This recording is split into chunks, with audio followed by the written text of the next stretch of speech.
Bonjour à tous, aujourd'hui 5 septembre 1661, la chute d'un des personnages les plus puissants du règne de Louis XIV, Nicolas Fouquet.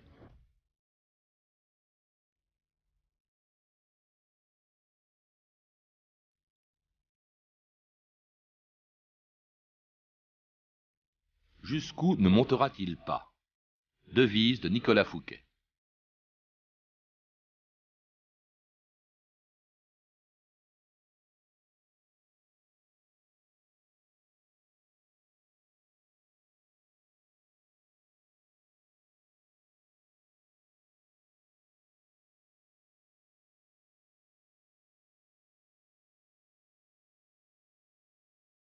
« 2000 ans d'histoire.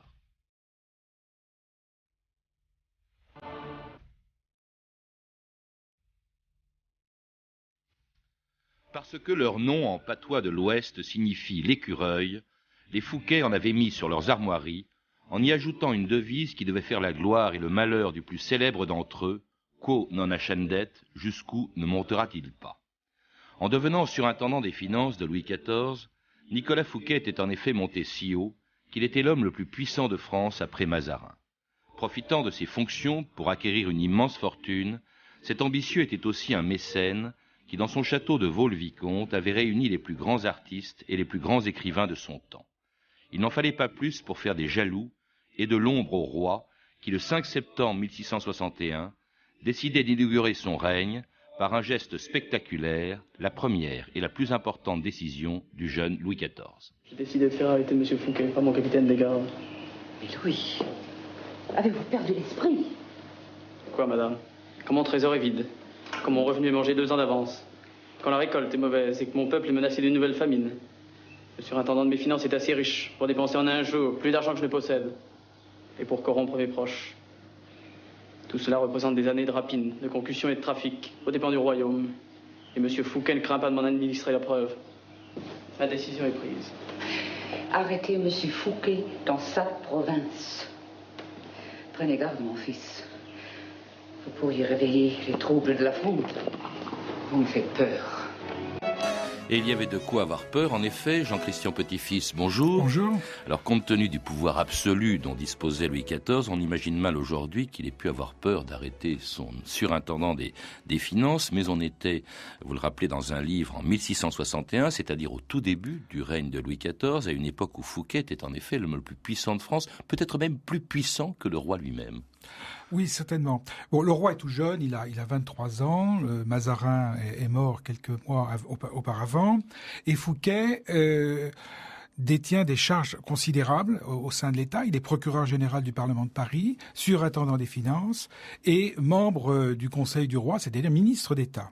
Mais en plus, il est à la tête d'un réseau, d'un clan, on pourrait dire le réseau de l'écureuil. C'est vraiment, il a des parlementaires, des intendants, des maréchaux, des financiers qui lui ont fait allégeance, avec parfois même des lettres de fidélité et d'allégeance extrêmement troublantes. L'historien Marc Bloch avait été tout à fait sidéré de découvrir des lettres quasi féodales, d'engagement quasi féodaux à l'égard de Fouquet, en disant je jure de fidélité à l'égard de monsieur le procureur général, je m'engage à suivre tous les ordres qui pourra me donner, etc. Donc, ce qui montre qu'on est dans un système de clientèle. La France n'est pas encore véritablement institutionnalisée et les institutions monarchiques sont pas bien établies.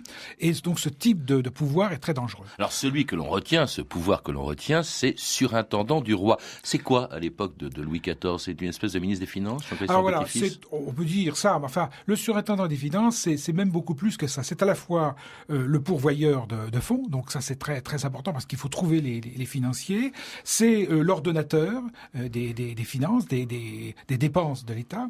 Et puis il a un rôle un peu particulier de courtier, de relation avec sa propre clientèle de financiers. Tout ça dans un système déplorable, un état déplorable des finances. Parce que les finances sont vraiment l'État est pratiquement ruiné. On est au lendemain de la Fronde et vraiment on l'entendait dans cet extrait de film hymne qu'on entend il y a quelques instants, la France est dans un état terrible sur le plan financier. Ça remonte même beaucoup plus loin. Ça remonte en fait à 1635, à l'entrée de la France en guerre contre l'Espagne et contre l'Empire.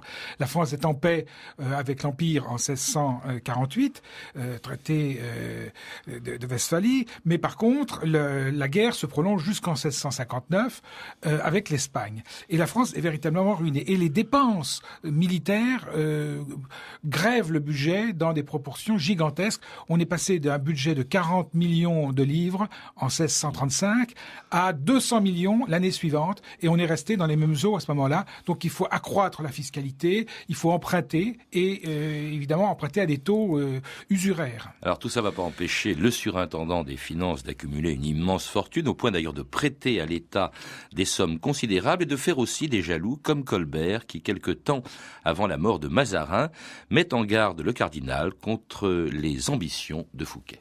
L'État doit personnellement à M. Fouquet la somme colossale de 5 millions.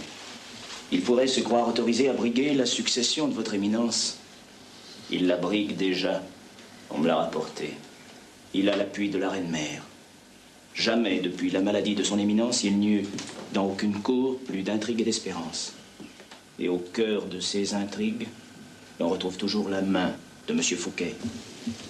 À aucun moment, je ne vois M. le surintendant même affecté d'avoir le moindre souci du bien public. Dans son entourage, il n'est question que de place à prendre, d'influence à acheter, de position à conquérir.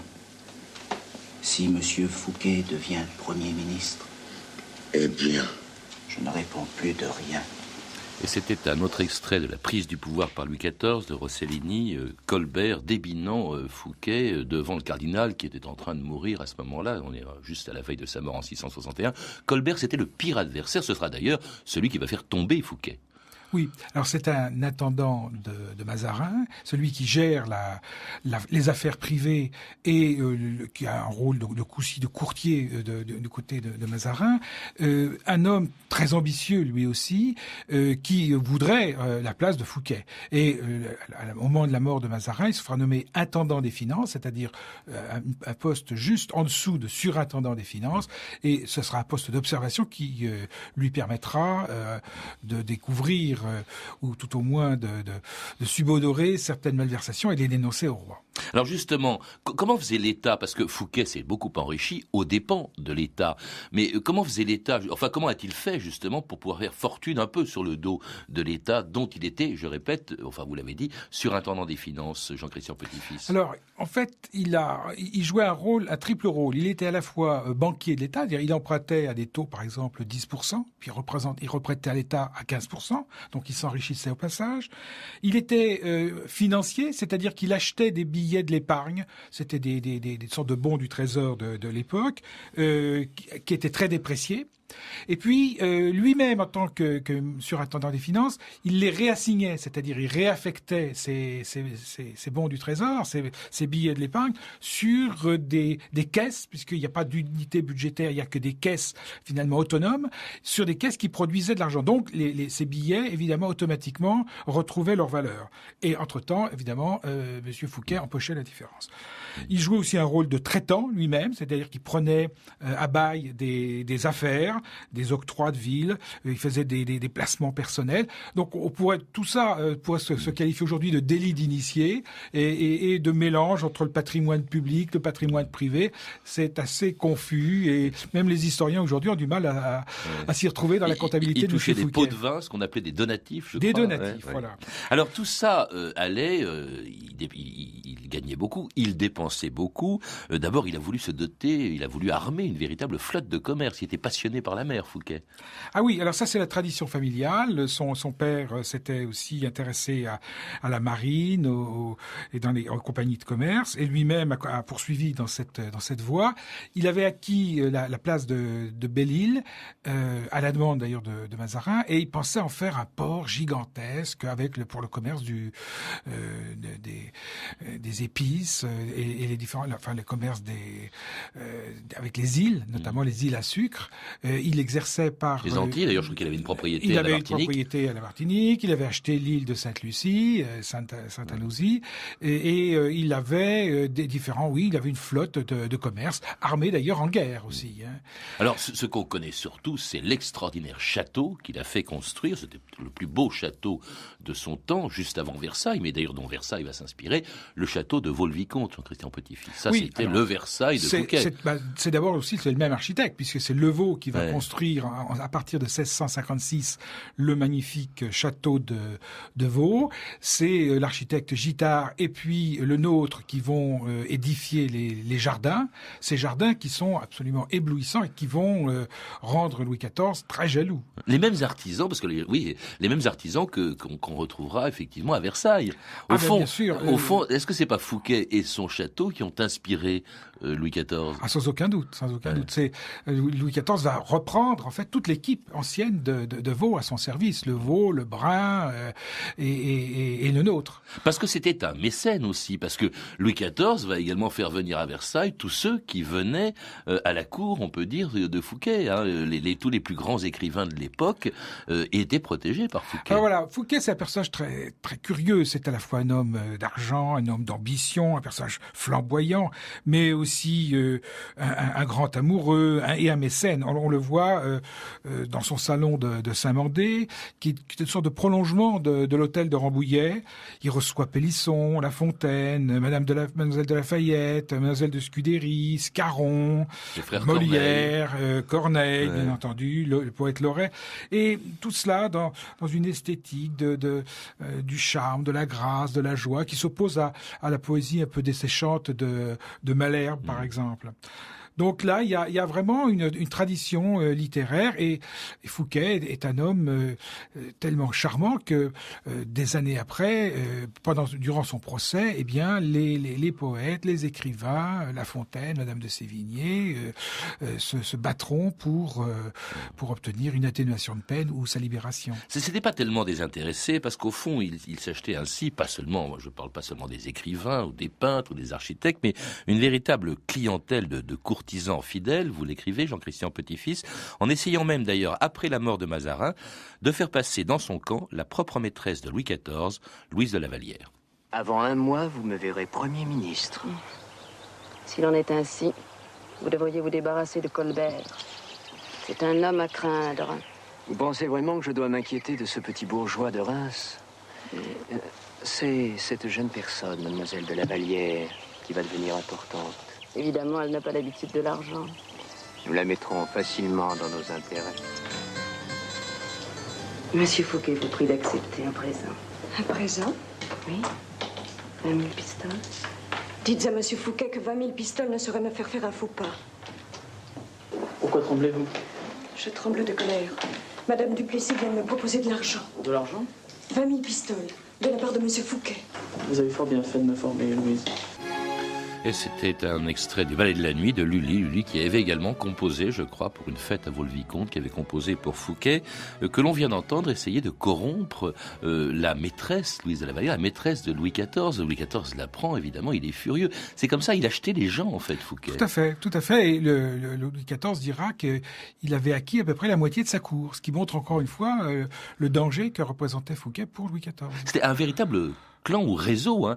Même la reine mère, la mère de Louis XIV, Anne d'Autriche. Oui. Anne d'Autriche recevait des fonds secrets de la part de Fouquet, et pendant très longtemps, Anne d'Autriche va être un obstacle pour Louis XIV, va empêcher en fait la disgrâce du surintendant. Et il faudra une erreur, une énorme erreur de Fouquet, qui veut se faire bien voir du roi et qui va révéler à Louis XIV qu'il a donné 200 000 livres pour la construction du Val-de-Grâce en secret, et pour bien montrer qu'il cherche à bien s'entendre avec le roi.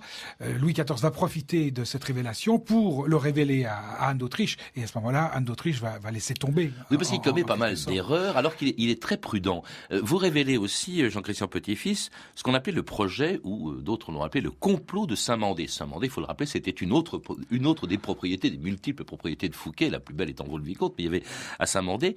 Et ça, c'est en 1857, et donc avant la mort de Mazarin, et avant la disgrâce de Fouquet, bien sûr. Et il s'agissait, je crois, de se prémunir contre une éventuelle disgrâce. Il se disait, si jamais on veut me virer, m'arrêter, m'emprisonner, c'était quoi ce projet? C'est un projet qui date de 1657, quand Mazarin, sous l'influence en particulier de Colbert, envisage de se débarrasser de Fouquet. Fouquet qui est toujours sous pression, parce que on voit que Mazarin fait une fortune gigantesque aussi. Pendant que la France est aux abois, les finances sont vides, le trésor est vide, et bien Fouquet s'enrichit. Et donc Colbert, qui est l'intendant de Mazarin, fait une pression énorme sur Fouquet pour faciliter l'enrichissement de Mazarin.